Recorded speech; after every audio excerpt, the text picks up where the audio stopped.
ఖమ్మంలో కొన్ని ఇళ్లను కూలుస్తున్నారు. సో ఏం చెప్పదలుచుకున్నారు? ఇప్పుడు అవి భూదాన్ ల్యాండ్లు. ఈరోజు కలెక్టర్ గారు ఇచ్చిన press meet morning press meet ఇచ్చారు కలెక్టర్ గారు, ఖమ్మం కలెక్టర్ గారు బిగ్ టీవీలో.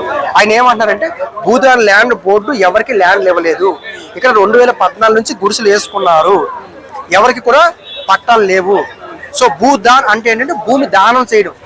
భూదాన్ ల్యాండ్ అనేది భూమి దానం చేయడం. 1951లో గాంధీ గారి శిష్యుడు ఈ భూదాన్ ల్యాండ్ ఉద్యమం తీసుకొచ్చారు. భూదాన్ ల్యాండ్ గవర్నమెంట్ భూమి కాదు, ప్రైవేట్ ఎవరైతే ఉన్న వాళ్ళు ఉంటారో వాళ్ళు లేని వాళ్ళకి భూదానం చేశారు. ఇదే భూదాన్ ల్యాండ్ యొక్క ఉద్దేశం. ఇది 1951లో స్టార్ట్ అయింది. మొత్తం తెలంగాణ స్టేట్ లో 1,79,000 ఎకరాల ల్యాండ్ ఇది. ఇందులో 1,50,000 ఎకరాల ల్యాండ్ మాత్రమే ఉంది. ఇంకా 29,000 ఎకరాల ల్యాండ్ కనిపించట్లేదు. అందుకే భూదాన్ బోర్డు ఏర్పాటు చేశారు. ఇప్పుడు ఈ భూదాన్ బోర్డు నుంచి ఎవరికి కూడా పట్టాలు కానీ లేకపోతే లీగల్ రైట్స్ కానీ ఇవ్వలేదని చెప్పి కలెక్టర్ గారు చెప్తున్నారు. కాబట్టి వాళ్ళు తాత్కాలికంగా వేసుకున్నారు, వాళ్ళకి ప్రత్యామ్నాయం ఏర్పాటు చేస్తాం. మనం కూడా మీడియాలో మాట్లాడాం, ఇలాగా మీ ప్రభుత్వ ల్యాండా ప్రైవేట్ ల్యాండా తర్వాత తెలుస్తుంది. కానీ ఇలాగా వెంటనే వాళ్ళు అక్కడ తింటున్నారు, అక్కడ నివసిస్తున్నారు, వాళ్ళు పడుకుంటున్నారు, వాళ్ళు జీవిస్తున్నారు. అలాంటి ప్రాంతంలో ఒక పక్షిని కూడా మనం లిఫ్ట్ చేయకూడదు.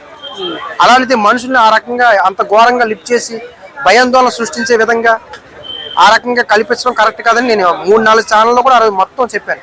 సో ఇప్పుడు 70 సంవత్సరాల కాంగ్రెస్ ప్రభుత్వం ఉన్నది, భూదానం మీరు చెప్తున్నారు. మరి వాళ్ళకి కరెంట్ బిల్లు ఎందుకు ఇచ్చారు, వాళ్ళ ఇల్లు ట్యాక్స్ ఎందుకు ఇస్తున్నారు? అప్పుడు తెలియదా నిన్న నేను చెప్పింది అదే పాయింట్ చెప్పాను. ఈ ఎవరైతే మిగతా వ్యక్తులు కొంతమంది రిజిస్ట్రేషన్ చేసుకున్న పట్టాలు కూడా బిల్డింగ్లు కూడా కట్టుకున్నారు, వాళ్ళకి రిజిస్ట్రేషన్ చేసిన అధికారులు ఎవరు?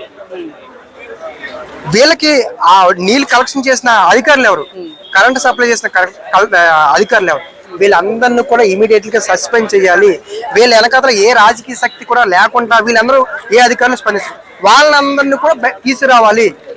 ఇక్కడ ప్రభుత్వ భూమా ప్రైవేట్ భూమా అని కాదు, ఇక్కడ ప్రజలు నష్టపోతున్నారు. ఇప్పుడు కేవలం గుడిసెలు వేసుకున్న వాళ్ళకి పెద్ద నష్టం కాదు, ఎందుకంటే డబుల్ బెడ్రూమ్ ఇస్తానన్నారు, నష్టపరిహారం కూడా ఇస్తానన్నారు. ఈ రోజు కలెక్టర్ గారు చెప్తున్నారు 300 మంది బాధితులు ఉన్నారని చెప్తున్నారు కలెక్టర్ గారు చెప్తున్నారు.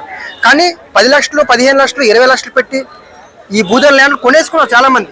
ప్రైవేట్ ఉద్యోగస్తులు కావచ్చు, సింగరేణులు కావచ్చు, వీళ్ళందరూ కొనేసుకున్నారు. వాళ్ళకి ఆ 30 లక్షలు ఎవరు ఇస్తారు? కూల్ చేశారు. అందుకే నేను అంటున్నాను, ఇలాగా ప్రభుత్వాలు మారుతున్నప్పుడు విధానం మార్చుకొని ఈ రకంగా అధికారులు ఆ రోజేమో ఆ ప్రభుత్వానికి అనుకూలంగా ఉండడం, పర్మిషన్ ఇవ్వడం, ఈ ప్రభుత్వం రాగానే ఈ ప్రభుత్వం చెప్పినట్టు చేయడం, దీనివల్ల ప్రజలు నష్టపోతారు. కాబట్టి ఈ అధికార యంత్రాంగం ఎవరైతే ఉన్నారో వాళ్ళందరినీ కూడా శిక్షించాలి అనేది మనం ప్రధానంగా డిమాండ్ చేశాం.